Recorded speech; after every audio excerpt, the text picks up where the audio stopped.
పెద్దపల్లి జిల్లా రామగుండం ఎమ్మెల్యే రాజ్ ఠాకూర్ మక్కాన్ సింగ్ పెద్ద ఎత్తున బూడిద దందా చేస్తున్నాడని బీఆర్ఎస్ పార్టీ రాష్ట్ర నాయకుడు హరీష్ ఆరోపించారు.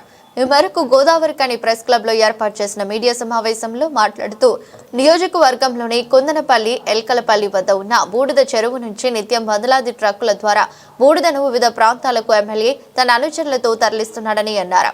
తద్వారా నెలకు 5 కోట్ల రూపాయలు అక్రమ సంపాదన గడిస్తున్నాడని పేర్కొన్నారు. చేస్తున్నటువంటి బూడిద దందా అక్రమ సంపాదన దాదాపు నెలకొక 4-5 కోట్ల రూపంలో ఇట్లా దోచుకుంటుర్రు.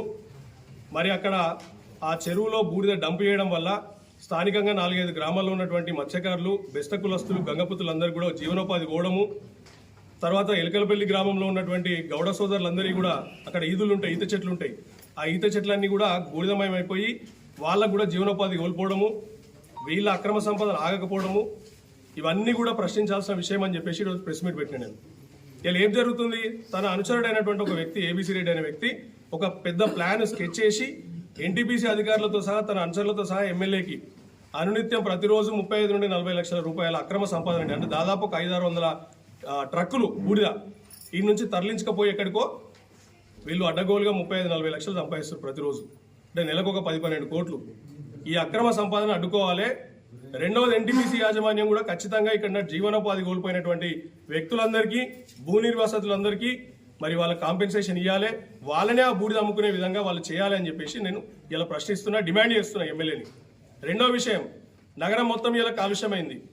సింగరేణి సంస్థ ఇలా ఓసిఫై దవ్వడం వల్ల దగ్గరలో మనకి ఏమైంది, మొత్తం దుమ్ముమయము, డస్ట్మయం అయిపోయింది ఈ నగరం అంతా.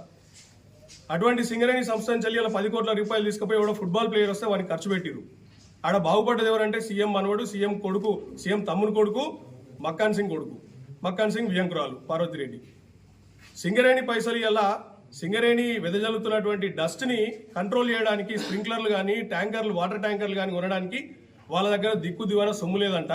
ఈ 10 కోట్లు తీసుకుపోయి ఎవడో ఫుట్బాల్ ప్లేయర్ కోసం పైసలు ఖర్చు పెడతారు. ఇలా దీని గురించి కూడా ఎమ్మెల్యేని నేను ప్రశ్నిస్తున్నా. అంటే నీకు బాధ్యత లేదా? నువ్వు సింగరేణి కార్మికులు ఇలా ఓటేస్తేనే ఎమ్మెల్యే కాలేదా? మరి ఆ కార్మికులు ఇలా కాలుష్యంలో చిక్కుకొని ప్రాణాలు కోల్పోతా ఉంటే నువ్వెందుకు ఆ పైసలు తీసుకుపోయి ఇలా ఫుట్బాల్ ఓడో, క్రికెట్ ఓనుకో తగలబెడుతున్నావు?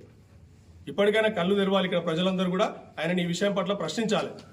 మూడో విషయం, రైతులు ఇలా మా పాలకుర్తి అంతర్గం ప్రజలు రైతులని ఇలా దారిన వస్తూ ఉంటే ప్రతి ఒక్క రైతు ఇలా నాట్లకు సిద్ధమైన నాట్లు వేసుకుంటున్నారు, వరి నాట్లు. ఇయాల్టికి కూడా రైతు బంధు దిక్కు దివాన లేదు, రైతు భరోసా వీళ్ళు చెప్పినటువంటి. కేసీఆర్ గారు ఆనాడు 15 రోజుల ముందే రైతు భరోసా వేస్తే నాట్లకు ముందు, ఇలా ఈయన కనీసము నాట్లేసే సమయాన్ని కూడా రైతు భరోసా వేయలేదు. మరి ఈయన ఎమ్మెల్యే పోయి బెల్లం చుట్టూ ఈగలు చుట్టినట్టు ఆ సీఎం చుట్టూ రోజు తిరుగుతున్నాడు కదా, రైతు భరోసా ఎందుకు విడుదల చేపిస్తాడు? మరి ఆ విషయం గురించి ఎమ్మెల్యేని ప్రశ్నిస్తున్నా. ఈ 3 విషయాలు కూడా ఖచ్చితంగా ఎమ్మెల్యే జవాబు చెప్పాల్సిందే.